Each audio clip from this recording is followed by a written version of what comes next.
Oh, hey guys, AMAC50,000 here, and I've been reading online that the newest trend in game collecting is games with plastic around them. Now, I'm never one to pass up a fad, I'm a sheep like that, so I decided to get in on it by wrapping my copy of NBA Live 2004 in cling wrap.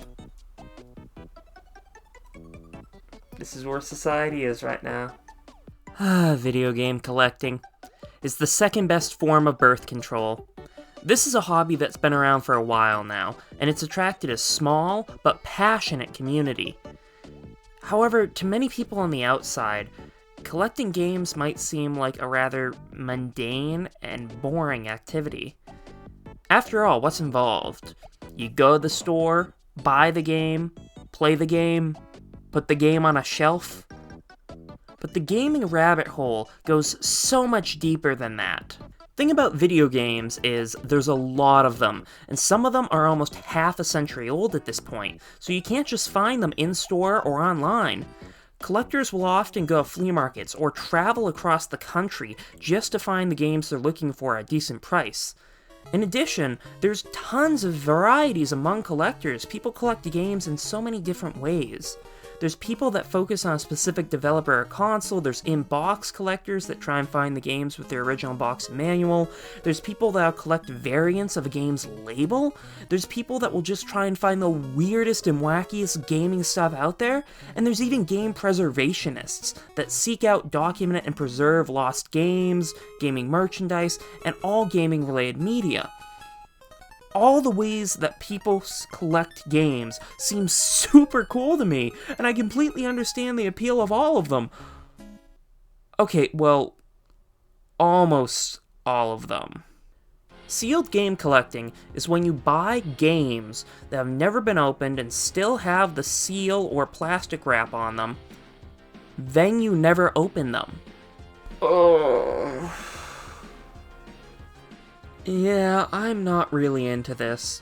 Now, I understand box collecting, since that costs more, but you're also getting the box plus the manual, and those have some actual value, because it's always fun to look at the box art, flip through the manual, it's just an enjoyable thing to do. But with sealed collecting, you are actively paying more for a product that you can do less with. You can't play the game, you can't look at the manual, heck, you can't even sniff the box. Oh, yes. All you can really do with sealed games is just put them on a shelf, and that kind of defeats the point of game collecting for me. After all, isn't this all supposed to be about the games? Finding old games from your childhood, discovering new games that you've never even heard of, just sitting down and playing games that look interesting. You can't do any of that with sealed games. I mean, at this point, you might as well be collecting stamps. With that being said, though, I do somewhat see the appeal in it. There is something magical about seeing a game still sealed in its shrink wrap. It's like a time machine that transports you back to the time where this now ancient relic was the newest and hottest thing.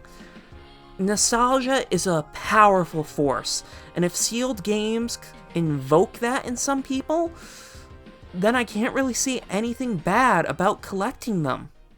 My motto with game collecting has always been that if you're having fun, then you're doing it right, regardless of what anyone else says.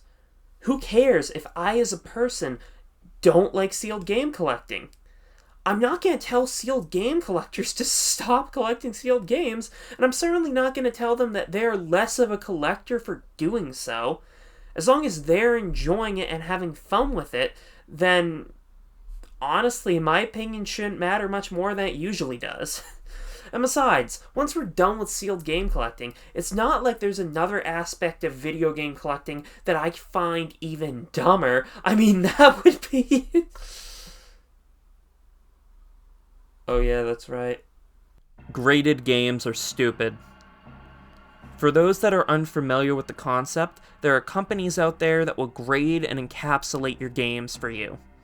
The process goes a little like this. You have a sealed game that you think is pretty neat. You ship it off and pay a company an absurdly large amount of money to grade it. The company looks at the game, or more accurately, the plastic around the game, and puts it in a tamper-proof protective case, slaps it with a number based off of its condition, and sends it back to you. You receive the game, look at the number, then receive permission to either feel excited or disappointed. This is so dumb. Why would you pay any amount of money for this? You can get a much better looking case for far cheaper, and besides that, all you're getting from these services is a number based off the condition of the seal. What? Are you blind? Do you need someone else to look at the box for you since you can't use your own eyes? Because they're not running these things under electron microscopes, and your eyes are likely just as good as theirs. Yet for some reason, people still pay obscene amounts of money to collect graded games. Why? I don't get it. You know what? I'm just gonna look it up at this point. Why do people buy graded games? Oh. Investing in video games is by no means a new thing. People have been doing this for years. These people buy rare or sealed games with the express purpose of selling them once their price goes up. Personally, I don't invest in video games because collecting for the purpose of investment has never really been appealing to me, both from a financial perspective and from a you'll have to pry these things off my dead corpse perspective. And for a while, it seemed like most collectors agreed with me. There was some market speculation, but for the most part, people were just getting the stuff because they liked it.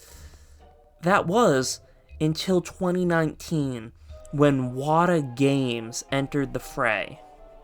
They weren't the first grading company, but they quickly became the most prominent one. They partnered with Heritage Auctions, and soon, Wata graded games began selling for insane prices. A sealed copy of Super Mario Bros. Sold for over $100,000, and that was just the start of the madness. Prices have reached what seems to be a permanently high plateau. I do not feel there will soon be, if ever, a 50 or 60 point break from its present levels, such as bears have predicted. I expect to see the market a good deal higher within a few months. Oh, sorry, I was just reading my history book.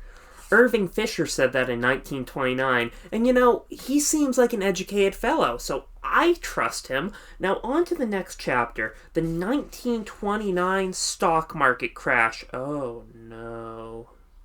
Soon, people are gonna realize that the only people buying and selling these games are investors, since the real collectors have long since been priced out of this market. When people realize that there's no endpoint, panic will ensue and the whole market will crash. Steve Sansweet has been a collector of Star Wars memorabilia for over 20 years and has the largest collection on Earth. When asked about the collecting market, he had this to say.